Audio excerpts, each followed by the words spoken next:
Okay guys, I'm back with another video. எல்லாருக்கும் வணக்கம். So hopefully பார்த்தீங்கன்னா எல்லோரும் சேஃபாக இருக்கீங்க நம்புகிறேன். அண்ட் நம்ம ஒரு வீடியோ போட்டிருந்தோம், இந்த மாதிரி கங்குவா ரிலீஸ் நிறைய பேர் அதை ட்ரோல் பண்ணுறாங்க, சூர்யா அவர்கள் இப்படி பேசுகிறாங்க அப்படி பேசுகிறாங்கன்னு சொல்லிட்டு. ஸோ டைட்டில் நான் ஏன் அந்த ரீசன் அப்படி வச்சேன் அப்படின்னா, இப்படி தான் ட்ரோல் பண்ணுறாங்க வெளியே அப்படின்றதுக்காக தான் டைட்டில் வச்சேனே தவிர அது கிளிக் பைட்டு எதுவும் கிடையாது. சரி, ஓகே, ரைட், நம்ம வீடியோக்குள்ளே போயிடலாம். இன்றைக்கி யார் பர்த்டே செலிப்ரேட் பண்ணிக்கலாம், உங்களுக்கு பெரிய பர்த்டே விஷஸ். அண்ட் இந்த வீடியோவில் பார்த்தீங்கன்னா ஒரு கைண்ட் ஆஃப் ஒரு பெய்டு ப்ரமோஷன், ஒரு பெய்டு விளம்பரம் இருக்கும். அதை நீங்கள் என்ன பண்ணீங்கன்னா டக்கு தட்டி விட்டுருங்க, அது யாரும் பார்க்காதீங்க, ட்ரை பண்ணாதீங்க. ஒரு டிஸ்க்ளைமராக சொல்லிட்டு வீடியோக்குள்ளே போயிடலாம். கங்குவா பார்த்தீங்கன்னா இன்னும் ஒரு 1 டேயில் ரிலீஸ் ஆக போகுது. ஸோ இன்றைக்கி 12, ஸோ இன்னும் ஒரு 1 டே 2 டேஸ் இருக்குன்னு வச்சுக்கலாமே. இன்னையோட கேல்குலேட் பண்ணும்போது ஒரு மிகப்பெரிய எதிர்பார்ப்பு பார்த்திங்கன்னா இந்த படத்து மேலே இருக்குது. என்ன ரீசன் அப்படின்னா, இதோட ட்ரெய்லர்ஸ், அந்த ரிலீஸ் ட்ரெய்லர் இதெல்லாம் பார்க்கும்போதே பார்த்திங்கன்னா பயங்கரமாக இருந்துச்சு. நிறைய பேர் நான் அந்த போட்ட வீடியோலேயே ப்ரோ நீங்கள் ட்ரெய்லர் பார்க்கலையான்னு கேட்டிங்க. நான் ட்ரெய்லர் பார்த்தேன், பட் நான் வீட்டில் இல்லாத ரீசனுக்காக என்னால் ப்ராப்பராக இப்படி உட்காந்து வீடியோ பண்ண முடியல. சும்மா ஏதோ காரில் ஒன்று பேசிட்டு போயிடலான்னு வச்சிங்களேன். பட் இப்படி ப்ராப்பராக நம்ம பேசும்போது படம் ரிலீஸ் ஆகிற டைமில் உங்களுக்கும் ஒரு சின்ன ஒரு இது இருக்கும். நிறைய பேர் பார்த்திங்கன்னா இந்த படம் ஈஸியாக 1000 crores கலெக்ட் பண்ணிவிடும், 2000 crores கலெக்ட் பண்ணிவிடும், 2500 crores கலெக்ட் பண்ணிவிடும் அப்படின்னு சொல்லிட்டு பார்த்திங்கன்னா பேச ஆரம்பிச்சிட்டாங்க. இவ்வளோ ஹை எக்ஸ்பெக்டேஷன் வச்சுக்காதீங்க. சரி, இவ்வளோ ஹை எக்ஸ்பெக்டேஷன் வச்சுக்கும் போது ஏதாவது ஒரு சின்ன விஷயங்கள், சின்ன சொதப்பல் படத்தில் இருக்கும்போது கண்டிப்பாக நமக்கு பார்த்திங்கன்னா ஒரு டிசப்பாயின்மெண்ட் இருக்கும். சூர்யா அவர்கள் கெரியரில் பார்த்தீங்கன்னா மூவிஸ் அவர் சூஸ் பண்ணுறதுல ஸ்டோரி பெருசாக இல்லைனாலும் அவர் சூஸ் பண்ண ரோல்ஸ் இருக்குது பார்த்தீங்கன்னா எல்லாமே செம்ம சேலஞ்சிங்கான ஒரு ரோல்ஸ். அவ்வளோ கெட்டப் சேஞ்ச் பண்ணுவார், அவ்வளோ பாடி ஃபிட்னஸ் மாற்றுவார். இது எனக்கு தெரிஞ்சு வெர்சடைல் ஆக்டர் நினைக்கிறேன். எனக்கு தமிழில் இப்போ நம்ம தளபதிக்கு ஒரு பட்டப்பேர் இருக்குது, உலகநாயகன் கமல்ஹாசன் அவர்கள், சூப்பர் ஸ்டார் ரஜினி அவர்கள், தல அஜித் அவர்கள், இப்போ அவர் ஏகேன்னு மாற்றிக்கிட்டாருன்னு வச்சிங்களேன். அதுக்கப்புறம் லிட்டில் சூப்பர் ஸ்டார் சிம்பு அவர்கள், அதுக்கப்புறம் சியான் விக்ரம் அப்படின்னு சொல்லிட்டு ஏகப்பட்ட பேருக்கு இருக்குது. எனக்கு தெரிஞ்சு சூர்யா அவர்களுக்கு எந்த ஒரு பேரும் கிடையாது. ஸோ நான் எப்போவுமே மைண்டில் வச்சுருந்த வெர்சடைல் ஆக்டர் சூர்யா அப்படின்னு சொல்லிட்டு வச்சுக்கலாம் அப்படின்னு சொல்லி எனக்கு பர்சனலாக தோணுச்சு, வெர்சடைல் அப்படின்னு சொல்லிட்டு. கங்குவாவோட அந்த ரிலீஸ் ட்ரெய்லர் நான் பார்த்தேன். மேக்கிங் பார்த்தீங்கன்னா டாப் நாச்சுங்க. ஸோ மேக்கிங்காக இருக்கட்டும், சிஜியாக இருக்கட்டும், உள்ள விஎஃப்எக்ஸ் டீமில் பூந்து விளையாடி இருக்காங்க. டிஎஸ்பி அவர்களோட மியூசிக்கும் பார்த்தீங்கன்னா it's completely out of the charts அப்படின்னு நம்ம சொல்லலாம். ரொம்பவே ஒர்க் பண்ணியிருக்காங்க. அண்ட் இது ஒரு பீரியாடிக் ஃபிலிமாக இருக்குமான்னு கேட்டிங்கன்னா அதுதான் கிடையாது. ஏன்னா அந்த ஒரு ரிலீஸ் ட்ரெய்லர்லாம் சில பேர் டீகோட் பண்ணி போட்டிருந்தாங்க. நான் சில வீடியோஸ்லாம் பார்த்தேன். அது பார்த்திங்கன்னா ஒரு கைண்ட் ஆஃப் என்ன சொல்கிறதுனா ஒரு time travel kind of prediction மாதிரி இருக்கும் அப்படின்னு சொல்லிட்டு பார்த்திங்கன்னா சொல்லிகிட்டே இருக்காங்க. இந்த ப்ரெடிக்ஷன் அப்படின்னும் போது ஒரு சூர்யா இன்னொரு சூர்யா பற்றி பேசுவாங்க. இதில் டபுள் ஆக்ஷன் இருக்கும், ட்ரிபிள் ஆக்ஷன் இருக்கும்லாம் பார்த்திங்கன்னா நிறைய தியரி சொல்லிகிட்டே இருக்காங்க.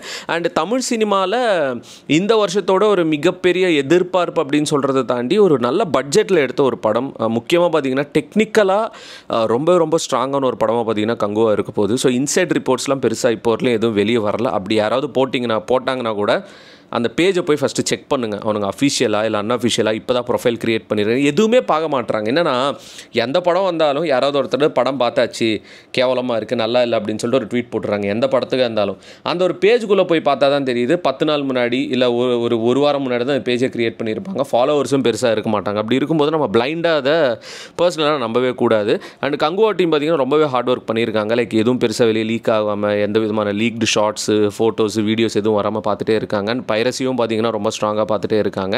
அண்ட் சில்ட்ரன்ஸ் டே அன்றைக்கி ப்ராப்பராக இந்த படம் ரிலீஸ் ஆகுது. அண்ட் ஆப்வியஸ்லி சென்னையில் இந்த நம்ம தமிழ்நாடு சரௌண்டிங்ஸ்லாம் மழைக்கான வாய்ப்புகள் ஸ்டார்ட் ஆகிடுச்சு. அண்ட் காலையிலேருந்து பார்த்திங்கன்னா மழையே பேஞ்சிட்டு இருக்குது. புக்கிங்ஸ் பார்த்திங்கன்னா as of now going strong. சில தேட்டர்ஸ்லாம் பச்சையாக இருக்குது, இன்னும் ஃபில் ஆகலை. சில தேட்டர்ஸ்லாம் பார்த்திங்கன்னா ஆரஞ்சு ரெட்டுன்னு மாறிடுச்சு. அண்ட் நம்ம தமிழ்நாட்டில் first day first show obviously 8:50 9 மணிக்கு தான் போடுறாங்க. அண்டு கர்நாடகா சைடெலாம் கொஞ்சம் சீக்கிரமாகவே போடுறாங்க. அண்ட் சூர்யா ஃபேன்ஸுக்கு பார்த்திங்கன்னா ஒரு மிகப்பெரிய கொண்டாட்டம் இந்த படம் இருக்க போகுது. அண்ட் கங்குவா எனக்கு தெரிஞ்சு சிறுத்தை சிவா அவர்களோட ஒன் ஆஃப் தி பெஸ்ட்டாக இது இருக்கும் தான் எனக்கு பர்சனலாக தோணுது. இது தெரியல, ஒரு இன்ஸ்டிங்க்ட் மைண்டில் இருக்கும்ல. மேபி சில லாஜிக்கல் இஷ்யூஸ், சில சொதப்பல்லாம் இருக்கலாம் சிஜி விஷயத்தில். பட் ஓவராலாக கண்டென்ட் ஓரியன்டாக இருந்தாலே அங்கே படம் ஹிட்டுங்க. மிச்சது யாருமே கண்டுக்க மாட்டாங்க. இப்போ ஒரு படம் வருது 2 hour அப்படின்னா 3 hour வருதுன்னா அந்த படத்தில் சிஜி, லாஜிக்கு, அதுக்கப்புறம் பார்த்திங்கன்னா இந்த எடிட்டிங்கு, சினிமாட்டோகிராஃபி இதெல்லாம் பெருசாக கண்டுக்கவே மாட்டாங்க. ஒன்ஸ் கண்டென்ட் நல்லா மக்களுக்கு செட் ஆகிடுச்சுன்னா, இப்போ கண்டென்ட்டே அங்கே ஓடலை அப்படின்னும் போது எல்லாத்தையும் நோண்ட ஆரம்பிச்சிருவாங்க. இப்போலாம் அதான் சொல்கிறேன்ல, ரிவ்யூ அப்படின்றதே பண்ணுறதே வேஸ்ட்டு தான். ஏன்னா மக்களே பார்த்திங்கன்னா புரிஞ்சுக்கிட்டாங்க, நம்ம கொடுக்குற 150 ரூபாய் 200 ரூபாய்க்கு கண்டென்ட் நல்லா இருந்துச்சா போய் தேட்டரில் போய் பார்க்கலாம் அப்படின்றது. So all the best to the team. And Suriya சாரோட ஃபேன்ஸ்க்கும் பார்த்திங்கன்னா ஒரு மிகப்பெரிய விஷஸ். ரொம்ப நாள் கழிச்சு ஒரு படம் வருது, எனக்கே பார்த்திங்கன்னா ரொம்ப ஒரு ஈகராக இருக்குது பார்க்கலாம் அப்படின்னு சொல்லிட்டு. ரீசெண்டாக ஒரு ஸ்டேஜில் கூட நிறைய சூப்பராக பேசியிருப்பார், நிறைய நார்த் சைட்லாம் ப்ரொமோஷன்ஸ்லாம் பண்ணியிருக்காரு.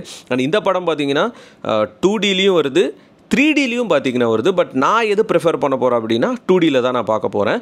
ஏன்னா 3D பார்க்கறது ஒரு விஷயம் தான், நம்ம ஊரில் அந்தளவுக்கு நல்லா இல்லை, அதுதான் உண்மை. 3Dலாம் நான் பெங்களூரில் பார்த்துருக்கேன், சில ஸ்டேட்ஸில் பார்த்துருக்கேன். அங்கே இருக்கிறத விட இங்கே கொஞ்சம் ஒரு மாதிரியாக தான் இருக்குது. பட் இது தமிழ் மூவி, நம்ம நேட்டிவான அந்த 2D ஃபார்மேட்லேயே பார்க்குறது நல்லது. ஸோ அந்த ரீசனுக்காக நான் 2Dன்றது சூஸ் பண்ணுறேன். நிறைய தியேட்டர்ஸும் இருக்கும் லிஸ்ட் நமக்கு பார்க்குறதுக்கு.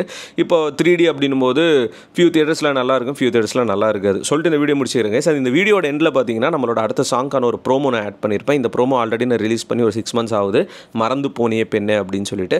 இன்கேஸ் நீங்கள் பார்க்கல அப்படின்னா பார்த்துட்டு செக் பண்ணிட்டு எப்படி இருக்குன்னு சொல்லி கமெண்ட்ஸில் மென்ஷன் பண்ணுங்கள். அண்ட் கூடிய விரைவில் அந்த சாங்கும் வந்துடும். Stay safe. இந்த வீடியோவில் நான் ஒரு விளம்பரம் தான் பண்ணியிருக்கேன், ஒரு பெய்டு ப்ரொமோஷன். அது ஒரு ப்ரொமோஷனை எடுத்துங்க, அது ஒரு கான்ட்ரவர்சியாக மாற்றிடாதீங்க. நான் ரீசெண்டாக நிறைய வீடியோஸில் ஏன் ப்ரொமோஷன்ஸ் பண்ணுறேன் அப்படின்னா நம்ம ஆல்பம் சாங்ஸ் இதுக்கெலாம் கொஞ்சம் யூஸ் ஆகும் அப்படின்றதா. மற்றபடி எந்த ஒரு சுயநலமும் எனக்கு கிடையாது. அது உங்களை ட்ரை பண்ண வேணான்னு தான் நான் சொல்கிறேன். Peace out and stay safe guys. என் காதல் தோல்வியை கண்டு என் மனம் இன்று என்னுடன் சிரிக்கிறது.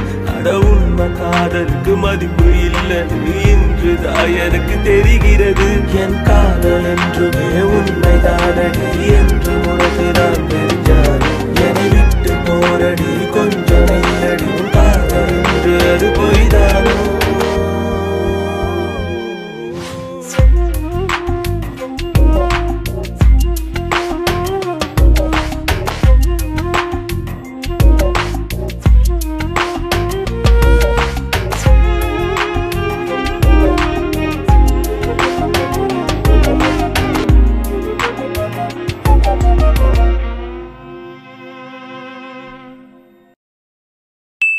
தளபதி கோடான கோடி ரசிகர்களின் என்றும் அறிவதி. பிக் ஷாட் இவர் பிளாக் பஸ்டர் வந்த மகுமதி. இக்னோர் நெகட்டிவ் வெட்ட சொன்ன தங்க தளபதி.